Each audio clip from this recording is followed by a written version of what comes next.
I will never forget the first time I went to Israel and I stepped off the plane and the first thing that anyone said to me was, "Welcome home." I wasn't told welcome home because my ancestors were from Israel. I was told welcome home because I'm Jewish. Every single person who's Jewish that steps off the plane, especially for their first time in Israel, is told welcome home. Let's just sit with that for a second.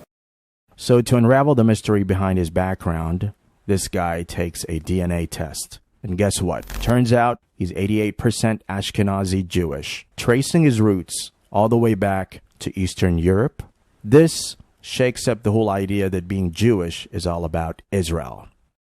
This right here, this is my actual ancestry.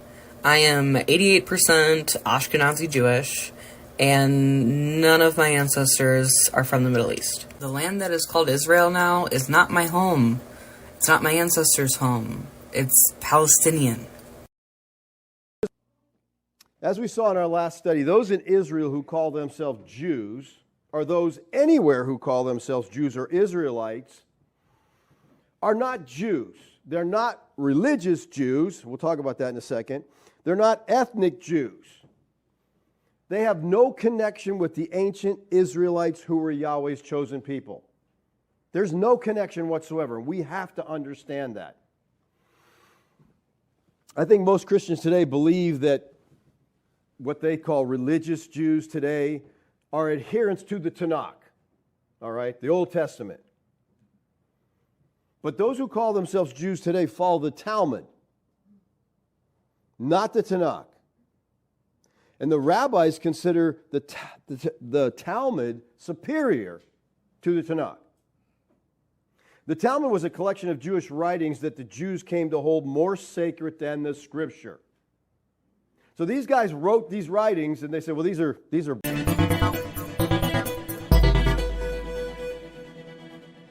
Tahukah Anda, 90% Yahudi yang ada di dunia saat ini adalah Yahudi Ashkenazi.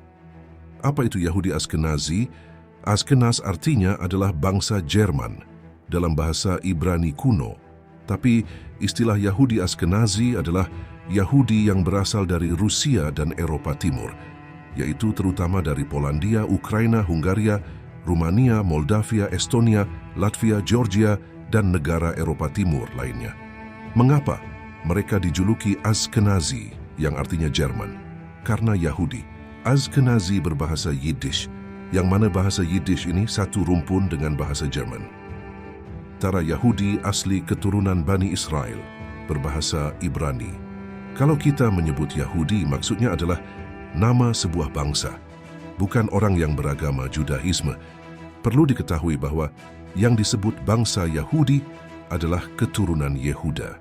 Siapa itu Yehuda? Sejarahnya, dahulu Nabi Ibrahim alaihissalam memiliki anak, Nabi Ismail dan Nabi Ishak. Dari Nabi Ismail berkembang menurunkan bangsa Arab, sedangkan Nabi Ishak memiliki anak, diantaranya adalah Nabi Yakub atau Jakob. Nabi ini memiliki gelar Israel, yang artinya kekasih Allah. Nabi Yakub memiliki 12 orang anak, masing-masing berkembang menjadi 12 suku Bani Israel. Salah satu anak Nabi Yakub yang bernama Yehuda berkembang semakin banyak menjadi suku Yahudi. Semua keturunan Nabi Ibrahim disebut ras Semit, yaitu anak keturunan dari Sem, anak kedua Nabi Nuh. Jadi Arab dan Yahudi ini adalah saudara sepupu, sama-sama ras Semit. Sebenarnya ras Semit tidak hanya Arab dan Yahudi. Ada bangsa Moab, bangsa Edom, Kanaan, dan lain-lain. Tapi mereka ini dianggap sudah punah atau identitasnya sudah hilang karena kawin-mawin berbaur menjadi bangsa lain di Timur Tengah. Nah, agama Judaisme adalah syariat yang dibawa oleh Nabi Musa alaihissalam dengan kitab sucinya Taurat atau disebut juga Tanakh. Judaisme ini hanya diperuntukkan bagi Bani Israel. Aturan aslinya, selain Bani Israel tidak boleh memeluk Judaisme. Hanya orang yang memiliki ibu dari suku Bani Israel dan beragama Judaisme yang boleh memeluk agama Judaisme. Tapi dalam perkembangannya, akhirnya ada bangsa lain yang memeluk Judaisme juga. Salah satu bangsa di luar Bani Israel yang memeluk Judaisme adalah bangsa Khazar dari Eropa Timur. Karena memeluk Judaisme, Kemudian bangsa Khazar disebut sebagai Yahudi Khazar, padahal mereka bukan bangsa Yahudi, bukan keturunan 12 suku Bani Israel. Yang bilang ini bukan orang Muslim, tapi Thur Kozler, seorang penulis Yahudi dari Budapest, Hongaria, dalam bukunya 13th Tribe atau Suku Yahudi ke-13, dan Shlomo Sand, profesor dari Universitas Tel Aviv, menulis buku Invention of Jewish People, menyatakan hasil penelitian mereka bahwa Yahudi yang ada di Eropa dan Amerika saat ini mayoritas berasal dari bangsa Khazar. Mereka inilah Cikal Bakal Yahudi Ashkenazi. Bangsa Khazar disebut juga Khuzari, Khuzarim, Gazari, Kosri atau Gezer, adalah salah satu bangsa yang mendiami wilayah pegunungan Kaukasus dari mulai Turki Utara, tepi Laut Kaspia, Ukraina, Georgia, Armenia, Rusia Selatan, Kazakhstan, Dagestan. Wilayah Imperium Khazaria, kalau di zaman modern ini meliputi Donetsk Ukraina, Zaporizhia Ukraina, Republik Chechnya, Republik Ingusetia, Republik Osetia Utara, Kabardino-Balkaria, Cherkessia, dan beberapa oblast atau negara bagian Rusia, yaitu Volgograd Oblast. Dulu namanya Volga Bulgaria, berbeda dengan negara Bulgaria hari ini. Samara Oblast, Krasnodar Krai, Stavropol Krai, Voronezh, dan Saktov. Termasuk juga Republik Astrakhan, Republik Tatarstan, Republik Dagestan, Republik Kazakhstan, Turkmenistan. Kota Derbent sampai sekarang masih ada, masuk wilayah Dagestan. Ibu kota Samandar juga masuk wilayah Dagestan. Sedangkan kota Atil mungkin hari ini adalah Astrakhan. Bangsa Khazar adalah satu ras dengan bangsa Turki, salah satu cabang keturunan dari Yafet bin Nuh. Dia bukan keturunan Sem bin Nuh atau ras Semit. Sejarahnya setelah peristiwa banjir besar, manusia punah, tersisa hanya Nabi Nuh dan 3 orang anaknya bernama Ham, Sem, dan Yafet. Yafet memiliki 7 orang anak, yaitu Gomer, Magog, Tiras, Javan, Meshesh, Tubal, dan Madai. Dari Tiras ini akan berkembang biak menjadi bangsa Thracia. Putra Yafet lainnya, yaitu Magog, juga menurunkan bangsa Skitin yang mendiami sebagian stepa Pontik di Asia Tengah. Percampuran bangsa Thracia dan Skitin inilah yang membentuk Oghuz Turk, nenek moyang bangsa Turki dan dinasti Seljuk. Imperium Turki kuno dikenal sebagai Kokturk atau Gokturk, pecah dua menjadi Imperium Barat dan Timur. Imperium Barat yang dikenal dengan On Oku Budun atau 10 orang pemanah pecah lagi menjadi Imperium Khazaria. Hal ini terjadi sekitar tahun 600 Masehi bersamaan dengan kelahiran Nabi Muhammad Shallallahu Alaihi Wasallam. Bangsa Khazar pada puncak kejayaannya beribu kota di kota Samandar di Dagestan. Setelah mengalahkan dinasti Sasanid dari Persia, bangsa Khazar membentuk Khaganat atau kekaisaran. Wilayah kekuasaannya meliputi timur Kiev, Ukraina, hingga batas utara Sungai Don dan Danau Volga di Bulgaria. Pada awalnya bangsa Khazaria ini beragama pagan Tenggirism yang menyembah dewa langit Tengri. Saat itu, kekhalifahan Islam dari mulai zaman Khalifah Umar bin Khattab berhasil mengambil alih Palestina dari Romawi Barat. Kemudian berlanjut sampai dinasti Umayyah.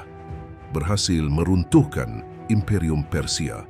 Maka Byzantium yang berpusat di Konstantinopel berebut pengaruh dengan kekhalifahan Islam.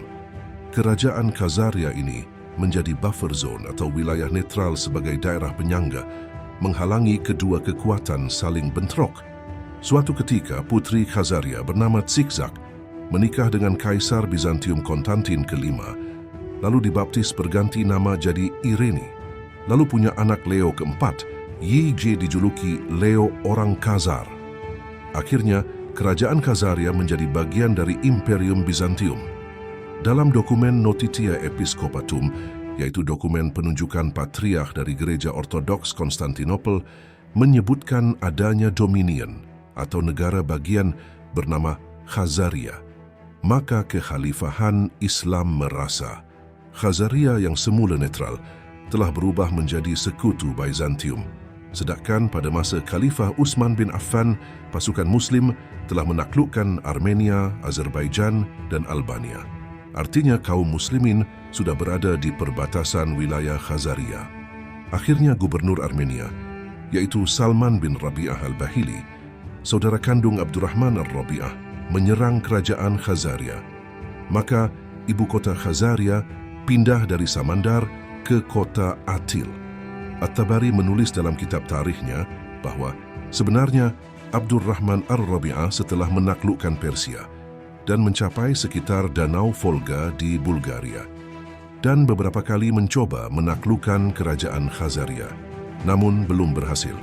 Upaya ini berlanjut sampai dinasti Bani Umayyah. Gubernur Armenia pada masa Umayyah, yaitu Habib ibnu Maslamah, menyerang Khazaria namun lagi-lagi belum berhasil. Karena terus-menerus berada di tengah perseteruan antara Bizantium yang Kristen Ortodoks dengan kekhalifahan Islam, akhirnya Khazaria memutuskan memeluk Yudaisme tahun 860 Masehi. Kaisar Khazaria bernama Bunga, yang dalam bahasa Turki kuno berarti kijang atau rusa, adalah kaisar pertama yang memutuskan menganut Yudaisme. Bukti manuskrip surat De Administrando Imperio oleh Patriark Nikolas Mistikos dari Yunani mengusulkan pada Kaisar Bizantium untuk melenyapkan Khazaria karena dianggap murtad memeluk Judaisme. Maka Yunani mengusulkan agar Kaisar Bizantium membujuk bangsa pagan Rusia agar menyerang Khazaria. Kievan Rus dilanjutkan oleh Pangeran Sviatoslav ke-1 dari Kerajaan Rus, menaklukkan kota Atil, ibu kota Khazaria, pada 960 Masehi. Khazaria masih terus bertahan, sampai akhirnya pada abad ke-12, kerajaan Khazaria lenyap selamanya. Suku-suku Khazaria tersebar kemana-mana. Salah satu keturunannya menjadi suku Hazara di perbatasan Iran dan Afghanistan yang sampai kini beragama Yahudi dan Syiah. Keturunan Khazaria lainnya adalah yang dikenal sebagai bangsa Kosak yang hidup di sekitar Ukraina dan semenanjung Crimea. Keturunan Khazaria lain adalah suku Muslim di Kumyks, suku Krimsihaks di utara Turki, Yahudi Karaites di semenanjung Krimean, Yahudi Galasia di Ukraina, Yahudi Changos di Moldavian, Yahudi Jufuro atau Yahudi Juhurim, atau Yahudi Gorski atau Yahudi Kafkaz di pergunungan Kaukasus. Judah Halevi, seorang filsuf dan ahli fisika, hidup di kota Toledo, Spanyol. Pada masa kekhalifahan Andalusia di tahun 1075 Masehi, menulis buku berjudul The Khuzari, menyebutkan adanya kerajaan Khazaria, di mana saat itu baik Bizantium, Muslim dan Yahudi berebut mempengaruhi Khazaria. Namun akhirnya Kaisar Khazaria, bernama Kaisar Bunga, memutuskan memeluk Judaisme. Demikian pula Avraham ben Daud Halevi, ahli astronomi, ahli sejarah dan juga Rabi Yahudi di Cordova pada tahun 1110 Masehi, juga menuliskan dalam kitab Sefer Hal-Kabalah mengenai adanya surat dan ekspedisi Hasdai ben Shaprut ke kerajaan Khazaria dan menyebut ada keturunan orang Khazaria yang hidup di kota Toledo, Spanyol. Sebuah surat kuno yang ditemukan di Genizah, Kairo. Perlu diketahui, Genizah sebuah bangunan kecil di kuburan kuno di halaman sinagog kuno Yahudi di kota Kairo. Di Genizah ditemukannya ribuan manuskrip kuno dalam guci dan peti, yang kini ribuan manuskrip tersebut disimpan di Museum Cambridge, Inggris. Salah satu manuskrip itu adalah surat dari seorang pelayan Raja Joseph, Raja Khazar terakhir, mengirim surat kepada Rabbi di Cordova, Spanyol. Kemudian terjadilah korespondensi dengan Hasdai ben Shaprut, seorang Yahudi di Cordova yang menjadi pegawai Raja Abdurrahman Tatbali, menulis surat dalam bahasa Ibrani dan ditulis dengan huruf Ibrani kepada Raja Yosef dari Khazaria.